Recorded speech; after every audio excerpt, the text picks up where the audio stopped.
یه جورایی نازت میکرد انگار که مادر تو بود،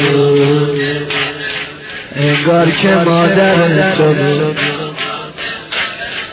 نمیدونم دختر تو چطور نگاش کرده بودی،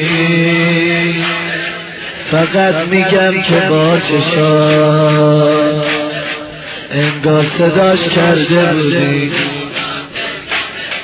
میخوام بگم تو خرابه سکوت غمباری نشست،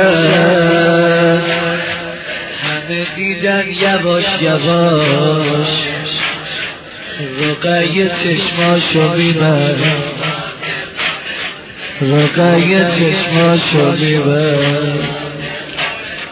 دختر شیری